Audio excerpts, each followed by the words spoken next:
말씀하시는 하나님이십니다. 주님이 주시는 말씀을 듣고 믿음으로 승리하는 여러분들에게 축복합니다. 옆에 계신 분들에게 인사할까요? 네, 성령 충만한 이 밤 됩시다. 아멘. 좋습니다. 네, 오늘은 복음 전도와 영적 감각이라는 제목으로 우리가 또 복음 전도를 위해서 우리가 말씀을 한번 살펴보기를 원합니다. 네, 기독교에서 말하는 믿음이란 무엇인가 우리가 한번 정리를 해보면 좋겠다 생각이 들어요.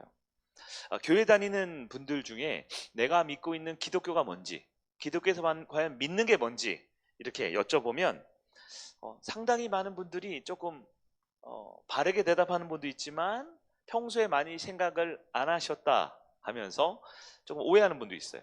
그래서 이렇게 생각하죠. 기독교의 믿음은 상식을 초월하는 뭔가를 믿는 거야. 기독교의 믿음은 이성을 초월하는 신비한 것을 믿는 거야. 기독교의 믿음은 우리가 생각할 수 있는 뻔한 상식이 아니라 대단한 걸, 그 뭔지 잘 설명하기는 없지만 대단한 걸 믿는 거야. 이렇게 생각하면서 설명하는 분들이 있어요. 여러분 어떤가요? 기독교는 이성을 초월하고 상식을 초월하고 우리의 현실을 초월해서 뭔가를 믿는 건가요? 만약에 그렇다면 우리는 지금 좋게 포장해서 말할지 모르지만 믿지 않는 분들에게는 억지스러운 것을 믿으라고 강요하는 것처럼 혹은 사실이 아닌 것을 믿어야 한다고 강요하는 것처럼 들려질 수도 있어요. 물론 여러분 성경은 신비한 영역이 있지요. 그러나 성경은 말씀은 우리에게 설명이 되는 것입니다. 설명. 그리고 그 설명은 우리를 설득하고 우리 이성을 이해시킬 수 있는 영역 안에 있어요.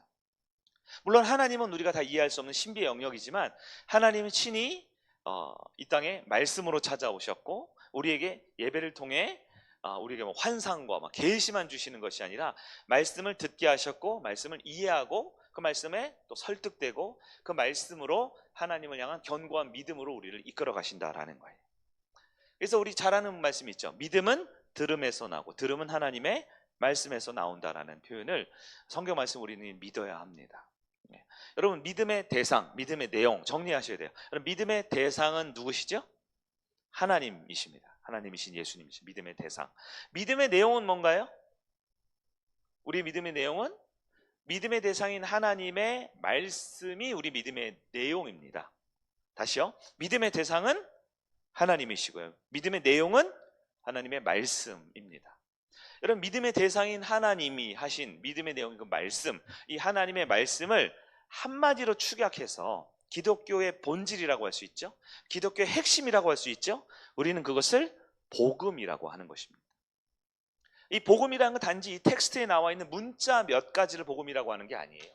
또 복음이라는 것은 우리가 이해할 수 없는 막연한 절대적인 신존재, 하나님에 대한 막연한 뭔가, 내가 설명하기 어려운 그 뭔가, 그렇게만 해도 조금 오류가 있어요.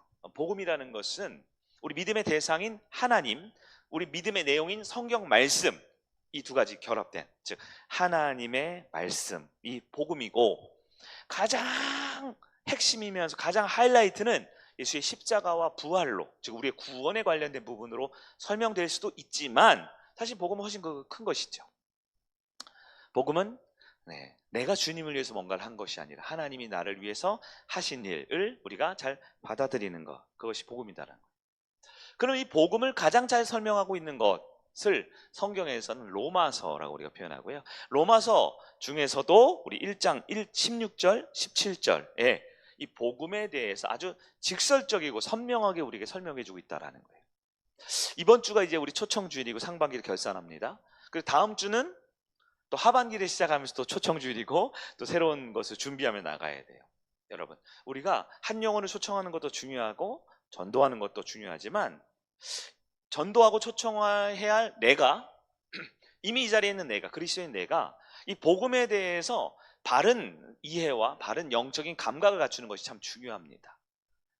아마 우리 중에 대부분의 성도들은 실제적으로 초청을 해서 예배 전도하는 분도 있겠지만 더 많은 분들은 어떻게 되냐면 초청된 분들을 환영하고 그들을 기도하고 함께 한 가족이 되기 위해서 우리가 가족됨을 이루어야 되는 것도 필요해요. 그러기 위해서는 우리가 복음에 대해서 영적인 바른 감각이 있어야 합니다. 이 영적인 감각이 둔하면요, 어떤 일이 벌어지냐면 초청주일날 안 오는 분들이 있어요. 결석자들이 많아요. 오히려 제일 많이 모이자 그러는 날 우리 안에 떨어져 나가는 분들이 꼭 있어요. 왜냐하면 복음에 대한 영적인 감각이 무뎌져서 그렇습니다. 우리가 새 가족을 초청하거나 우리 교회 무슨 행사를 하거나 뭐 어떤 세상을 향해 돕는 일을 할 때 복음에 대한 영적 감각이 둔해져 버린 분들이 있으면 다른 소리를 합니다. 적절하지 않은 행동을 해요. 왜 그렇습니까? 이 영적 감각이, 영적 센스가 어때요? 둔해져서 그렇습니다. 오늘은 이 복음에 대해서 한번 우리 다 하실 수 있는 얘기지만 한 번 더 점검할 거예요. 그러면서 복음에 대한 영적인 감각을 다시 한번 우리 가운데 되살려내는 하나님의 은혜가 있기를 바랍니다. 그리고 그 감각으로 우리 또 기도하고 초청하고 상반기를 결산하면서 하반기를 시작할 수 있는 여러분들에게 축복합니다. 자, 복음이란 무엇인가 한번 살펴볼게요. 첫째, 복음은 무엇이냐? 자랑스러운 것이다 라는 것입니다. 따라해 볼까요? 복음은 자랑스러운 것이다. 여러분 어떠세요? 복음이 자랑스럽다. 이 개념이 좀 생소하세요? 익숙하세요? 혹은 익숙하긴 한데 너무 익숙해서 마치 뭐 설교 끝나고 주기도문 하듯이, 마치 주일날 교회 오면 내가 똑같은 자리에 앉듯이, 예? 마치 예배 끝나면 2층 올라가서 밥 먹을 때 똑같은 자리에 앉듯이 너무 익숙해져 버려서 이 감격이, 감동이 사라져 버리지 않았습니까? 다시 한번 우리는 이 말씀을 붙들고 복음이 얼마나 자랑스러운 것인지 우리 한번 되새기는 이 밤이 되길 바랍니다. 1장 16절 상반절을 볼까요? 같이 봅니다. 시작. 내가 복음을 부끄러워하지 아니하노니. 자, 바울은 고백합니다. 복음에 대해서 직접적으로 복음을 뭐라고 표현하냐면 부끄럽지 않다. 약간 우리 언어적 표현은 부정적인 표현이죠. 부정적인 표현으로는 부끄럽지 않다. 이거 긍정적으로 바꿔보세요. 어떻게 될까요? 자랑스럽다라고 할 수 있는. 바울은 복음을 자랑스러워합니다. 근데 여러분, 자랑스러운 게 뭐예요? 자랑스럽다는 게 뭡니까? 뭔가 여러분, 우리 가족이 뭔가 해서 자랑스러워요. 내 아는 누군가가 뭔가 해서 자랑스러워요.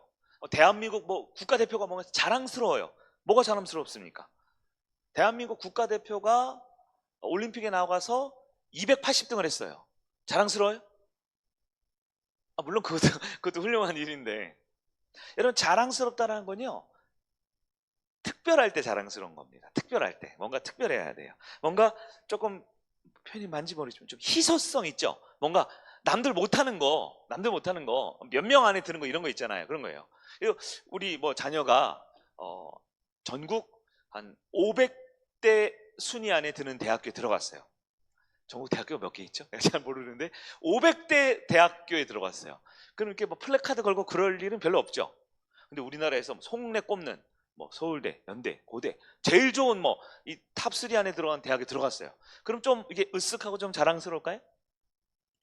근데 만약에 서울대학교에 가보십시오. 서울대학교에 가가지고 한 과에 들어가서 한 50명 앉아있는데, 야, 나는 서울대학교 학생에게 자랑스러워 라고 누가 말했어요. 그 옆에 있는 사람은 뭐라 그럴까요?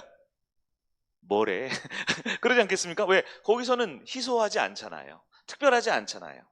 하고 싶은 얘기는 뭐냐면, 자랑스럽다고 표현하려면 뭔가 특별해야 되고 희소해야 되고요. 나에게만 뭔가 가치 있고 특별한 영광스러운 일이어야 된다는 거예요. 네. 요즘 우리 상대원 초등학교에 아이들이 적대요. 한 학년에 뭐 10명, 12명 이렇게밖에 없다 하더라고요. 아마 이사를 많이 해서 그런 것 같은데. 졸업식에 가보셨어요? 네. 지난번에도 제가 올해 초에도 이제 졸업식에 우리 권사님들 장로님 다 오셔서 갔는데요. 요즘 초등학교 졸업식 가면요, 좀 재밌어요. 졸업식 한 40분? 30분, 40분밖에 안 하더라고요. 되게 짧아요. 되게 짧은데 그 짧은 시간에 뭘 하냐니까요. 1번부터 마지막 번호 있는 아이까지 전부 다 상을 주더라고요. 제가 졸업할 땐 제가 최우등상 저만 받았거든요. 은근히 또 이렇게 슬죠. 우등상, 우수상, 뭐 개근상 이런 거 한두 명만 받아야 되는 거 아닙니까? 제가 너무 요즘에 이 감수성이 없는 건가요? 요즘에는요 1번부터 마지막 번까지 상을 다 주더라고요. 그래서 이렇게 뭐 그렇게 엄청나게 자랑스럽거나 의미 있을까 이런 생각이 들어요. 제가 조금 시대에 뒤떨어지는지 모르겠어요. 아까도 말했지만 우리나라 뭐 국가대표, 축구 국가대표 월드컵 우승을 했습니다. 우승을 하면 자랑스럽죠. 근데 우승을 했는데 상금을 똑같이 줘요. 전 선수, 전 국가별로. 상패도 다 똑같이 줘요. 월드컵 우승컵을 다 줘요. 네? 그리고 이제 끝나고 나서 이제 리그로 가죠. 연봉이 다 똑같아요. 똑같이 받아요. 우리 손흥민 선수가 무슨 뭐 연봉을 몇 배 받고 뭐 사우디로 가니 튀르키예로 가니 아직 결정 안 났죠. 예, 자세한 내용 우리 윤세아 집사님 부르면 잘할 거예요. 네. 아직 안 갔는데 아마 돈을 많이 주면 막 갈 수도 있고 그러겠죠. 예. 만약에 연봉도 똑같고 상패도 똑같고 그러면 누가 국가대표 하겠습니까? 월드컵 나가겠습니까? 그렇죠. 여러분, 복음이 자랑스러우려면 여러분 그 의미를 정확하게 이해하고 있어야 돼요. 복음이 자랑스럽다는 건, 복음은 여러분 아무에게나 다 똑같이 주어지는 게 아닙니다. 너무 싸구려 복음이라고 생각하시면 안 돼요. 복음은 하나님의 은혜로 구원받는 자에게만 복음은 의미가 있어집니다. 내가 하나님께 구원받은 자녀라면 난 복음이 정말 의미가 있고 가치 있는, 정말 세상 그 무엇으로도 살 수 없는 아주 값주고 비싼 자랑스러운 것이 된다라는 거예요. 반대로 뒤집어보면 내가 복음을 별로 무관심하고 복음이 뭐야? 복음 뭐 교회에서 맨날 하는 얘기지 하는 정도로 싸구려 약장수 하는 이야기 정도로 이해된다라면 여러분, 내가 정말 그 복음에 대한 자랑스러운 그 구원의 확실성에 대해서 점검을 해보셔야 돼요. 로마서 1장 28절 보면 우리 인간의 마음을 말합니다. 하나님을 마음에 두기를 싫어한다라고 했어요. 하나님 마음에 두기 싫어한다. 29절 보면 불의와 추악과 탐욕과 악의, 시기, 살인하는 자, 우리 인간의 죄성을 가득 말하죠. 30절 비방하고 교만하고 악을 도모하고 부모를 거역하고, 엄청나게 우리가 죄성이 가득하다는 걸 말해요. 그리고 32절 해당하죠. 사형에 뭐라고요? 해당한다고 하나님께서 정함을 알고도 회개하지 않는다. 인간의 상태가 뭡니까? 복음을 모르는 인간의 상태는 하나님의 진노와 형벌 가운데 있다는 겁니다. 복음을 모르면, 복음을 기뻐하고 복음을 자랑스러워할 줄 모르면 아마 영원한 형벌, 지옥에 가는 것뿐만 아니라 지금도 이미 형벌을 받고 있는, 이미 지금 현재 삶도 고통스러운 삶을 살 수밖에 없다는 거예요. 여러분, 성도에게 복음은 자랑스러운 것입니다. 왜냐하면 하나님의 진노를 피할 수 있는 유일한 길이며 구원받은 하나님의 자녀에게만 주신 특별한 말씀이기 때문에 그렇다라는 것입니다. 복음을 자랑스럽게 여길 줄 아는 여러분 되길 바랍니다. 만약에 새 가족이 왔어요. 여러분 복음을 부끄러워하겠습니까? 자랑스러워하겠습니까? 여러분 복음을 누군가 초청하고 전해야 합니다. 이 복음 때문에 주저하고 두려워하고 껄끄러워하고 뭔가 창피해하고 뭔가 할까 말까 부끄러워하겠습니까? 자랑스러워하겠습니까? 우리가 구원받은 하나님의 자녀로서 이 복음에 대해 내가 정확한 감각을 회복하는 은혜가 있기를 바랍니다. 두 번째, 복음은 겸손한 자만이 받을 수 있다라고 합니다. 따라볼까요? 복음은 겸손한 자가 받는 것이다. 복음이 너무 특별하고 자랑스러운데요, 이 복음은 아무나 받는 게 아니라고 성경이 말합니다. 어떤 분이 그럴지 몰라요. 어렸을 때 배우기 구원은 공짜라고 했는데요, 돈으로도 못 가요? 네? 뭐로도 못 가요? 뭐예요? 거듭나면 가는 나라. 그러면서 이렇게 뭘 할 때 뭔가 약간 공짜 느낌, 비매품 느낌이 좀 나는 것 같은데, 아이 목사님 왜 그래요? 하나님의 은혜가 얼마나 커요? 예, 얼마나 짱 커요? 너무 크니까 우리 같은 건 부족하고 연약해도 하나님 다 은혜로 다 알아서 그냥 이렇게 해주시는 거 아닙니까? 그러나 성경은 뭐라고 말할까요? 로마서 1장 16절 하반절 한번 볼까요? 같이 봅니다. 시작. 이 복음은 모든 믿는 자에게 구원을 주시는 하나님의 능력이 됩니다. 여러분 이 말씀을 잘 보세요. 어떤 말씀에 우리가 마음이 많이 가요? 네?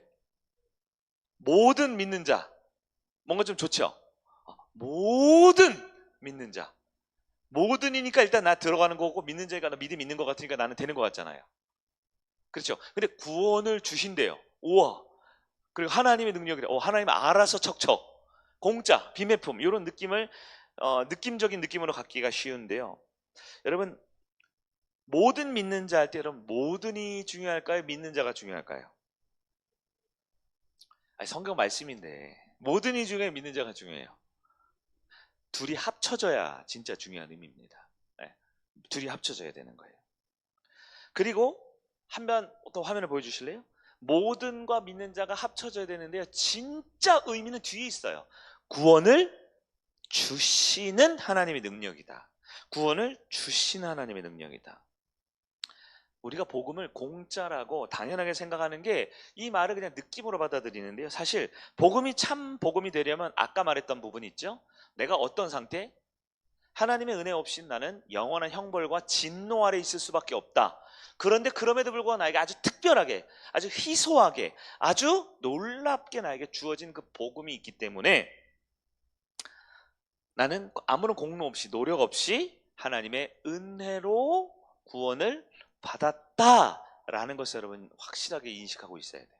앞에 거과 뒤에 거 합쳐져야 됩니다. 합쳐져야 돼요.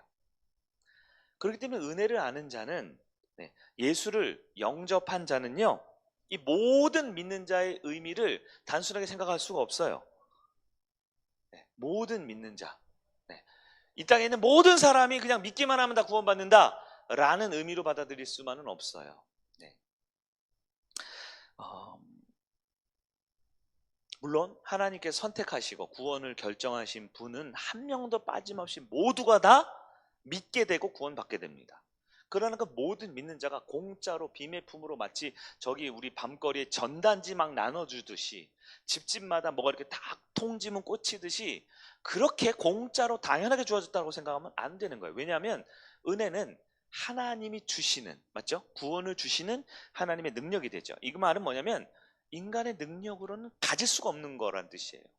내가 노력해서, 내가 애써서, 내가 정말 열심히 해서 얻어낼 수 있는 경지가 아니란 뜻입니다. 이 말을 조금 더 현실스럽게 말하면 구원이라는 것은 하나님 앞에 겸손한 사람이 받을 수 있다는 거예요. 내가 뭔가 할 수 있습니다. 내가 뭔가 해왔습니다. 나 이런 사람입니다. 나 좀 알아줘요. 나 원래 엄청 괜찮은데 지금 때가 좀 안 맞고 지금 운이 좀 안 맞고 내가 지금 오늘 컨디션이 안 좋고가 아니라 정말 구원 얻는 사람은 그 공짜로 거저 구원을 아는 사람은 하나님 앞에 어떻게 하냐? 겸손하게 납작 엎드린다는 거예요. 예를 들어보면 이런 거죠. 많은 성도 중에 정말 하나님 앞에서 고상한 척하는 성도들이 있어요. 하나님 앞에서 고결한 척하는 성도들이 있다라는 것입니다. 아니, 사람 앞에서는 그럴 수 있죠. 사람 앞에서, 남들 앞에서는. 그러나 여러분, 하나님 앞에서 고상한 척하면 죽어요. 하나님 앞에서 고결한 척하면 죽습니다. 우린 다 하나님 앞에서 죄인이라고 로마서에서 그렇게 자세히 많이 말했는데 다 까먹고 다 빼놓고 모든 믿는 자에게 구원을 주시는 하나님의 능력이다. 내가 좋아하는 구절만 뭔가 이렇게 포장해가지고 그 진짜 의미는 날려버리고 내가 모든 믿는 자에게 구원을 주시는 하나님의 능력이 될 수밖에 없는, 내가 노력하고 내가 애써서 되는 게 아니라 하나님이 주실 수밖에 없는 은혜다라는 것을 알기 위해 내가 먼저 진노의 자녀, 형벌받을 자녀, 온갖 불의와 추악과 살인과 온갖 죄악된 것을 다 가지고 있어서 하나님은 찾지도 않고 모든 사람이 죄를 범해서 하나님 영광을 이루지 못한 상태라는 걸 잊어버린 고결한 척, 고상한 척, 하나님 앞에서 자존심 부리고 하나님 앞에서 내가 괜찮은 척, 센 척, 그건 복음에 대한 바른 태도와 자세가 아니다라는 거예요. 여러분, 하나님 앞에 나올 때 어떤 모습입니까? 구원받은 하나님의 자녀로서 하나님 저 왔어요. 오늘도 제가 하나님께 예배합니다. 물론 우리는 하나님의 자녀이기 때문에 그럴 수 있죠. 그러나 여러분, 복음을 진실하게 대하는 성도는 사도 바울이 뭐라 그랬어요? 죽을 때까지 내가 두렵고 떨림으로 나의 구원을 이루어간다 그랬어요. 두렵고 떨려요. 뭐예요? 왜 두려워요? 떨리는 건 좋죠. 떨리는 건 너무 너무 이렇게 설레어서 그런 느낌도 있지만 두려운 마음도 있어요. 왜요? 아직 모르는 거예요. 에? 아직 모르는 겁니다. 하나님께 지팡이로 사용되고 마지막 날에 불태워질지 어떻게 알아요? 목사라고 구원이 확정된 게 아니거든요. 여러분 아셔야 돼요. 가능성이 높겠지만 저는 확실하게 저 스스로 믿지만 목사라는 직분이요, 여러분 우리 성도 중에 많은 봉사자들이나 사역자 직분이 구원을 시킵니까? 아니 우리 엄마 아빠가 목사님, 장로님, 권사님이어서 구원받습니까? 아니면 뭐 성일교회 등록 가족교회 카드 써갔다고 구원받습니까? 마지막 때까지 사도가 좀 두렵고 떨리는 마음으로 구원을 이루어가려면 어떻게 돼? 항상 하나님 앞에 겸손한 마음이 있어야 한다라는 거예요. 1만 달란트 빚진 자를 주님이 친히 얘기하셨잖아요. 1만 달란트. 전에 한번 계산해 드렸죠. 하나로 약 43조 원. 여러분 그 왕 앞에서 고상한 척 하시겠어요? 43조를 빚졌어요. 근데 그 왕이 깎아주는 게 아니라 탕감해 준다라는 거예요. 그 왕 앞에서 고상한 척 하겠어요? 목을 뻣뻣이 들면서 왕, 나 왔어! 이렇게 하겠어요? 예수님 직접 비유를 든 건데 우리는 여전히 그 비유는 그냥 비유일 뿐이라고 생각합니다. 오늘 본문 보면 사형에 해당하는 죄임을 알고도라고 말했어요. 이제 저 판사가 하면 사형이야. 바로 끌려가서 목 잘리는 거예요. 총 맞아 죽는 거예요. 그 판사 앞에 내가 사형인 걸 아는데 목 뻣뻣이 들고 교만하고 완악하게 나 오늘 열심히 일했어. 나 교회에서 얼마나 헌금 많이 했는데 기도하라고 해서 내가 기도에도 5번이나 참여했단 말이야. 이렇게 재판장 앞에서 목 빳빳이 들고 교만하게 하겠습니까? 교만이 뭔가? 여러 정의가 있지만 오늘 말씀으로 비추어 보면 교만은 하나님 앞에서 건방 떠는 거예요. 하나님 앞에서 자존심 세우는 거예요. 하나님 앞에서 뻣뻣한 거예요. 하나님 오늘도 나를 불러주시니, 나를 살려주시니, 구원해주시니, 나에게 은혜 주시니 하나님 감사합니다. 하나님, 그런 여전히 나는 답을 알지 못하고 여전히 주님의 은혜가 아니면 살 수 없습니다. 하나님, 나 좀 살려주세요. 나 좀 도와주세요. 그게 겸손한 복음을 받은 자다라는 거예요. 여러분, 누가복음 18장에 바리새인과 세리가 기도하는 장면을 예수님이 서술하셨죠? 바리새인은 누구예요? 세리는 누구예요? 네, 바리새인은 종교 지도자들을 말하는 거. 바리새인, 파리사이어스 뭐예요? 구별된 자, 거룩한 자라는 뜻이에요.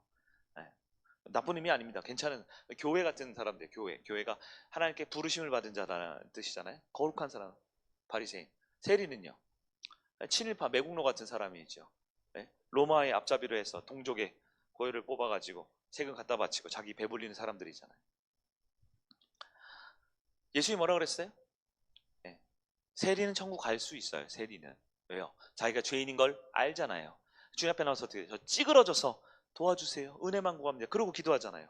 근데 바리새인은요, 하나님 저 세리와 같지 않음을 감사하나이다. 바리새인은 천국에 가기가 어렵습니다.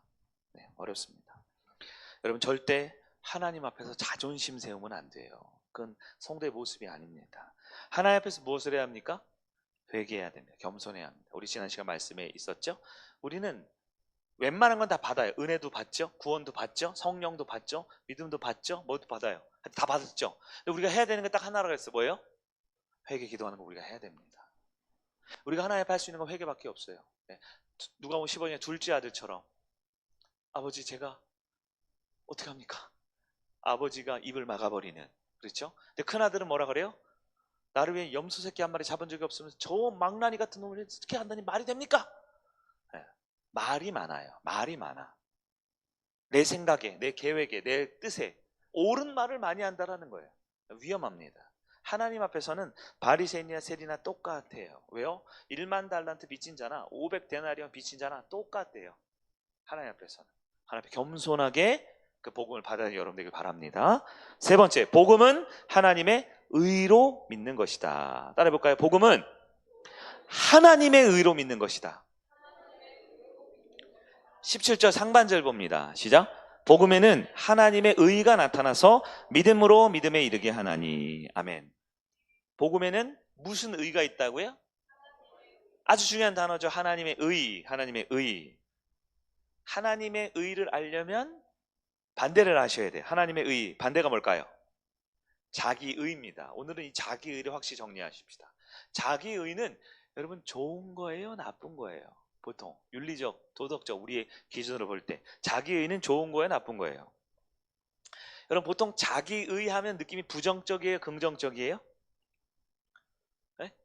들은 풍월이 있으셔가지고 하나님의 의는 좋은 거고 자기의는 좀 부정적으로 여겨지죠?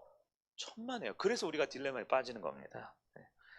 여러분 자기의는요, 우리가 보기에 우리 관점으로 봅시다. 우리 관점으로는 긍정적이기도 하고 부정적이기도 해요. 자, 내가 죄를 졌습니다. 맞죠? 그걸 나의 죄라고 표현할게요. 내가 선행을 했어요. 교회에서 봉사를 했어요. 교회 헌금을 많이 했어요. 교회 사역을 많이 했어요. 맞죠? 이걸 나의 의라고 할게요. 봅시다. 나의 죄 그리고 나의 의, 이걸 다 합쳐서 자기의라고 합니다. 많이 들으셨는데 또 들으니까 또 새롭죠? 네? 자기의는 긍정적인 거예요? 부정적인 거예요? 자기의에는 긍정적인 것과 부정적인 게 다 들어갑니다. 그래서 기독교를 자꾸 종교로 만들어 버리는 거예요. 우리가 자기의 때문에. 여러분 비교 종교학적으로 봤을 때 기독교는 여러분 자력 구원이 있고요, 타력 구원이 있어요. 자는 스스로 자, 내가 구원 얻는 거고, 타력은 외부의 힘으로 구원 얻는 거죠. 말이 조금 복잡하지만 쉽게 생각해서 기독교는 내가 노력해서 얻는 거예요? 아니면 누군가가 노력해줘서 내가 구원 얻는 거예요? 자력이에요? 타력이에요? 타력 구원입니다. 타력. 비교 종교학적인 개념으로. 우리는 교회에서 이런 말을 잘 안 쓰지만, 자력 구원은 뭐냐면 불교가 자력 구원이죠. 뭐 해야 돼요? 선행을 쌓고 도를 싹 닦고 3,000번 기도하고. 아유, 기독교도 그런 게 있었으면 제가 이렇게 배가 좀 들어갔을 텐데, 기독교는 이렇게 막 그런 게 하지 말라 그래가지고 다행인지 모르겠지만 천주교는 상당히 위험해요. 한국 천주교는. 왜냐하면 고해 성사가 이 칠성례 가운데 들어가거든요. 뭘 해야 된다라는 거예요. 여러분 사순절, 제가 여러 번 설명했죠. 사순절은 천주교입니다. 기독교에 우리는 사순절이라고 말하지 않아요. 사순절이 뭐예요? 예수님 죽으시고 그 고난받는 그 기간 동안, 그 40일 동안 나도 그 고난을 같이 간다라는 거예요. 이게 굉장히 위험한 발상이에요. 이게 자력구원설의 개념입니다. 고해성사 마찬가지, 뭔가 해야 되는 거예요. 우리는 세례와 성차 두 가지만 있지만 천주교에서 7가지 칠성례를 해야만 구원받죠. 중세 시대 왕 이런 사람들은 마지막 세례 받아요, 안 받아요? 안 받죠. 언제 받아요? 죽기 직전에 받잖아요. 왜? 세례 받고 또 죄를 지으면 그 세례가 다 무효가 된다라는 그런 자기의 뭔가 의의를 자꾸 드러내는 게 있잖아요. 자, 다시 돌아와서 기독교의 복음은 구원을 얻기 위해 믿음이 필요하죠. 이 믿음에 무엇이 작동하냐면 하나님의 의가 작동한다는 게 본질이에요. 그러면 하나님의 의의 반대는 자기의라고 했죠. 즉 자기의를 내려놓으려면요, 하나님 앞에 자존심을 다 버리고 회개하고 내 죄인임을 인정하는 수밖에 없습니다. 그래서 여러분 기독교 신앙에 좋은 성품 필요할까요? 필요하죠. 근데 필요한 게 아니고요, 좋은 기독교인이 되면 좋은 성품을 갖게 되는 겁니다. 많은 섬기가 봉사가 기독교에 필요할까요? 네. 여기서 필요하다라는 말이 이제 구원과 연결시켜서 말하는 거예요. 본질적으로. 구원과 관련돼서 기독교에는 좋은 성품이 필요 없어요. 많은 섬김과 봉사 필요 없어요. 묵상과 기도를 많이 해서 내면을 강화하는 게 필요 없어요. 왜요? 기독교에서 구원은 철저히 하나님의 긍휼과 은혜만을 구하는 겁니다. 그러기 위해서는 내가 플러스 상태예요, 마이너스 상태예요? 마이너스니까 하나님이 압도적으로 그냥 나를 부어주셔서 우리가 구원 얻는 거죠. 근데 자꾸 어떻게 하냐면 내가 마이너스 상태를 나의 노력과 행위로 0 혹은 플러스를 만들어 놓고 거기에 하나님의 은혜도 더해져서 뭔가 하나님과 내가 협력, 신인 협력 해서 구원을 이룬다는 것 자체가, 그럼 앞에 있는 자랑스러움이 날아가 버려요. 맞죠? 겸손한 게 날아가 버려요. 없어도 내 노력과 내 의로 구원받을 수 있게 되는 거죠. 그렇지 않다라는 거예요. 여러분, 제가 괜히 여러분 핀잔 주고 여러분 불편하게 하려고 이렇게 설교하는 게 아니고요, 우리는 하나님 앞에서 겸손할 수밖에 없고 그것이 너무나 기뻐서 자랑스러울 수밖에 없고, 나의 의는 나의 어떤 장점이든 단점이든 선한 일이든 악한 일이든 통째로가 다 없이 하나님의 의로만 구원 얻다, 이것이 나의 믿음이 된다라는 것을 받아들일 수 있어야 되는 거예요. 로마서 1장 16절 후반부에 보면요, 먼저는 유대인에게요 그리고 헬라인에게로다 이렇게 돼 있죠. 이 말씀은 뭐냐면 유대인 뭐야? 가까운 데 시작해서 헬라는 어디예요? 전 세계로 복음이 확장됐다는 뜻이죠. 여러분, 복음은 유대인으로부터도 주어지고 헬라인에게 주어집니다. 맞죠? 이건 뭐냐면 온 세상 사람들 다예요. 맞죠? 앞으로 나가세. 이대로 나가면 온 세상 어린이들 다 만나고 오겠네, 뭐 이런 뜻이에요. 유대인으로부터 나가서 헬라인에게로다. 사도행전 1장 8절에 뭐라고 그랬어요? 예루살렘과 온 유대와 사마리아와 땅 끝까지 이르러. 맞죠? 이 성령의 임함이 이렇게 확장되는 거죠. 우린 요 말씀만 좋아하는데요, 여러분 로마서 3장 9절을 한번 봐야 됩니다. 3장 9절 어떻게 돼요? 그러면 어떠하냐? 우리는 나으냐? 결코. 이게 빨간색이 왜 안 되는지 모르겠어요. 제가 아는 이 별표를 쳐야 돼요. 우리는 나아요? 안 나아요. 유대인이나 헬라인이나 다 죄 아래 있다고 우리가 이미 선언하였느니라. 무슨 얘기예요? 아까 말한 그 유대인으로부터 시작해서 헬라인까지 간다는 그 복음의 은혜 이전에 이미 유대인이든 헬라인, 즉 모든 사람들은 다 죄 아래에 있을 수밖에 없다라는 거. 3장 10절 유명하죠. 의인은 없나니 하나도 없다. 18절 보면 하나님을 두려워하는 자가 하나도 없다 이렇게 되어 있어요. 복음은 철저히 하나님의 의를 기대하는 것입니다. 여러분, 우리의 관계나 우리의 삶에서는 알게 모르게 자기 의가 드러나죠. 네, 자기 의가 드러나요. 나의 장점도 드러나고 나의 단점도 있고요. 이걸 가지고 인간관계 가운데 여러 가지 역학관계들이 있죠. 잘났어, 니 똥 굴어, 뭐 이런 얘기도 하고, 아, 나 힘들어, 미안해, 부족해, 이런 얘기도 하고요.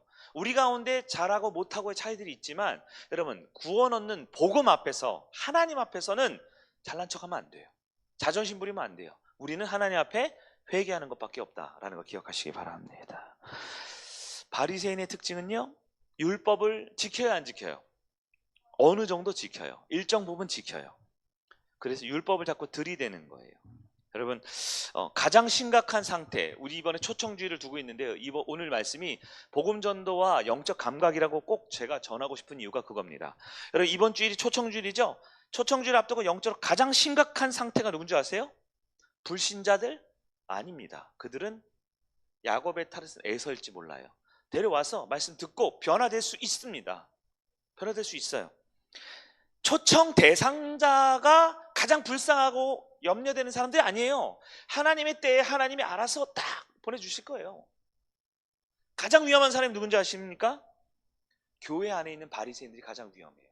말씀을 듣고도 이 모든 것 사형에 해당되는 것을 알고도 어떻게 돼요? 하나님 앞에 회개하지 않는 사람들입니다. 여러분, 바리새인의 모습이 우리 가운데 있어요. 빨리 인정해야 됩니다. 바리새인 특징이 뭐예요? 율법 지켜야 안 지켜요? 어느 정도 지킨다니까요. 일정 부분 잘해요, 못해요? 잘해요. 그러니까 우리가 뭔가 잘한다니까요. 네? 보컬도 잘하고 반주도 잘하고, 네? 냉난방 온도도 잘 조절하고, 차량 운행도 잘하고, 식당도 잘하고요. 잘해요.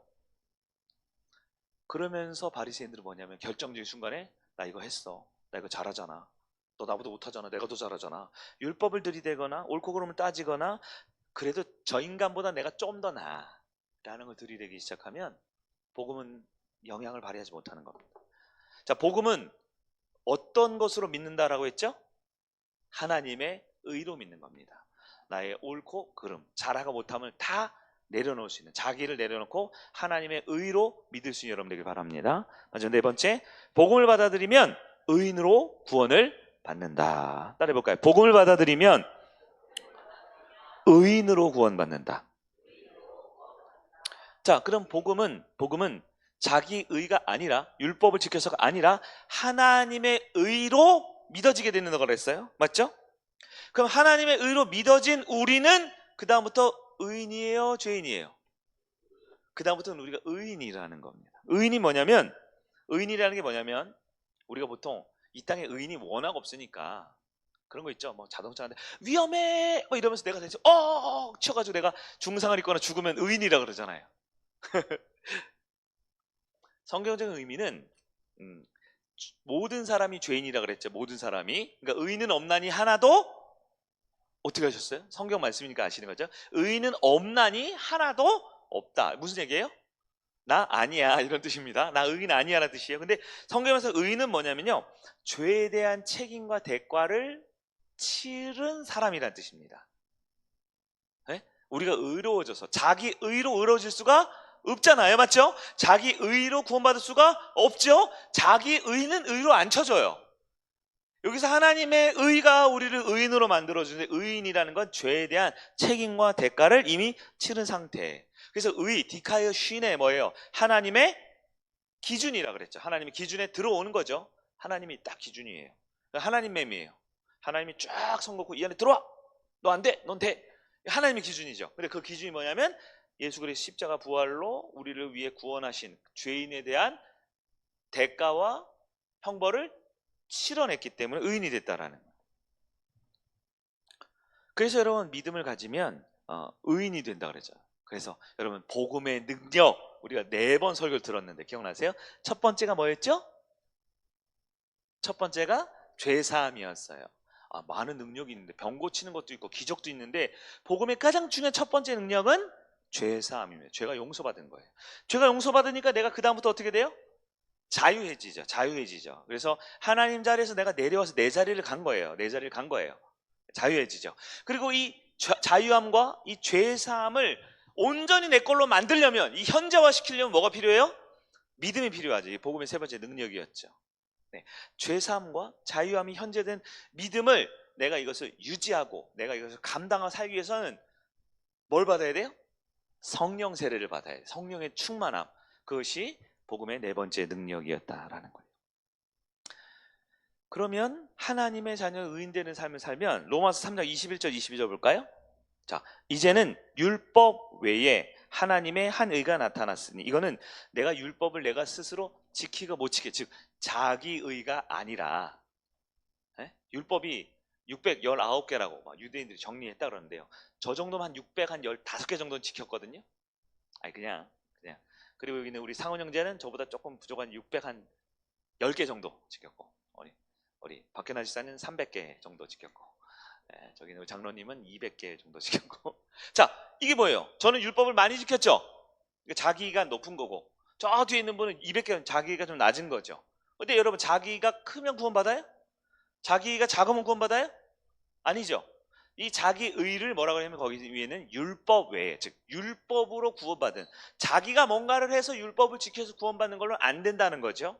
그럼 뭐예요? 하나님의 한 의, 즉 내 죄에 대한 대가와 형벌을 치러낸 하나님의 의가 나타났으니, 이것은 율법과, 여기서 말하는 율법은 뭐냐면 성경이에요. 성경.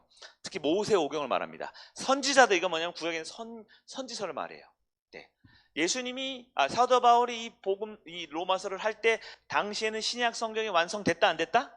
안 될 때니까 이 당시 성경이라는 것은 구약 성경을 말하죠. 율법과 선지자들에게 증거를 받았다는 건 구약 성경에서 이것은 보증 쓴다는 얘기예요. 자, 곧 예수 그리스도를 믿음으로 말미암아 모든 믿는 자에게 미치는 하나님의 의니 차별이 없느니라. 이것은 하나님의 의, 즉 하나님께서 이루신 그 의를 우리가 받아들이면 우리는 더 이상 죄인이 아니다라는 거예요.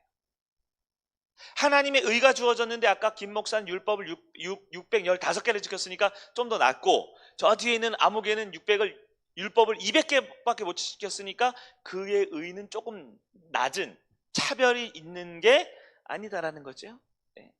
다시 말해서 우리가 율법을 619개를 지켰던, 600개를 지켰던, 500개, 300개, 200개, 100개, 2개밖에 못 지켰던 상관없이 하나님의 의로만 우리가 구원을 받으면 우리는 누가 된다? 의인이 된다는 거예요. 왜? 죄에 대한 형벌과 대가를 예수께서 치러내셨기 때문입니다. 여러분, 복음은 내가 주님을 위해 한 일이 아닙니다. 우리 교회에서 늘 하는 표현이죠. 복음은 내가 주님을 위해 한 게 아니라 하나님이신 예수께서 나를 위해 하신 일을 받아들이는 게 복음의 자세다라고 말합니다. 여러분 의인이세요? 지금 이 시점에 의인이세요? 예수 안에 거한다면 감히 말하지만 우리는 의인으로 살아갈 수 있다라는 것입니다. 자, 한번 정리해 보겠습니다. 자, 복음 전도, 복음 초청 이전에 우리가 이 복음에 대한 영적인 감각, 나의 복음을 한번 점검해야 됩니다. 자신이 있어야 되죠? 예? 누가 왔을 때 내가 준비가 돼야 되지 않겠습니까? 첫째, 복음은 우리에게 자랑스러운 것입니다. 하나님의 진노 앞에 있었던 원래 내 모습을 알 때 이게 자랑스러워져요. 이게 특별해져요. 이게 영광스러워져요. 나 같은 사람이 근데 내가 복음으로 구원받았어 라는 것을 기뻐하고 자랑할 수 있는 여러분 되길 바랍니다. 두 번째, 복음은 우리가 겸손해야 합니다. 겸손해야 돼요. 하나님 앞에서 자존심 부리지 마세요. 하나님 앞에서 센 척하지 마세요. 하나님 앞에서 뭔가 자꾸 들이대지 마세요. 나 이것도 했어요, 저것도 했어요. 안 됩니다. 안 돼요. 겸손하게 주는 은혜만을 구해야 되는 거예요. 세 번째, 복음은 나의 의가 아니라 하나님의 의로 믿는 것입니다. 우리 가운데 우리 적용한 바리새인의 모습이 우리 가운데 있을 수 있어요. 또 회개해야 됩니다. 주님, 쟤보다 내가 낫잖아요. 저 세리보다 낫잖아요. 안 됩니다. 내가 아무리 율법을 다 지켰어도 하나님 안에 새로운 의, 하나님의 의로만 구원받는다는 걸 기억하셔야 됩니다. 맞아요. 네 번째, 복음으로 살면 우리는 누구로 살 수 있어요? 의인으로 살 수 있습니다. 의인은 죄 사함을 받았고 자유함을 얻었고 믿음을 가지고 성령 충만한 삶을 살 수 있게 되는 것입니다. 여러분, 영적으로 좀 무감각했고 영적으로 좀 무뎌있고 말씀을 들을 때나 기도할 때는 조금 이렇게 맹숭하고 찬양을 불러도 뜨거움이 없습니까? 다시 좀 회복해야 돼요. 우리가 이번 주일날 우리가 말씀 미리 좀 준비가 돼 있지만 이 구원받은 하나님 안에서의 그 예수 믿는 것이 무엇인지 그 감각에 대한 얘기를 할 거예요. 예, 어떻게 뭔가를 대단한 뭐 행동이나 어떤 큰 깨달음보다는 진짜 믿음이 뭐냐? 우리 지적으로, 우리 정서적으로, 우리 의지적으로 주님과 연결되어 있는 그리스도의 삶의 모습을 말할 거거든요. 우리가 먼저 준비가 되어 있어야 합니다. 영적인 감각이 있어야 돼요. 그래서 새로운 분들 왔을 때 네, 그분들을 좀 환영하고 품어주고 식사 중에서든 목장 모임이든 아니면 그냥 주보 하나를 나눠주는 안내의 자리든 내가 복음의 영적 감각을 가지고 그들을 살려야겠다. 이 귀한 거, 자랑스러운 거 이것을 그들에게 전할 수 있는 어, 복음으로 살아가는 여러분들에게 주의 이름으로 축원합니다. 아멘. 우리 함께 찬양 하나 부르고 기도할까요?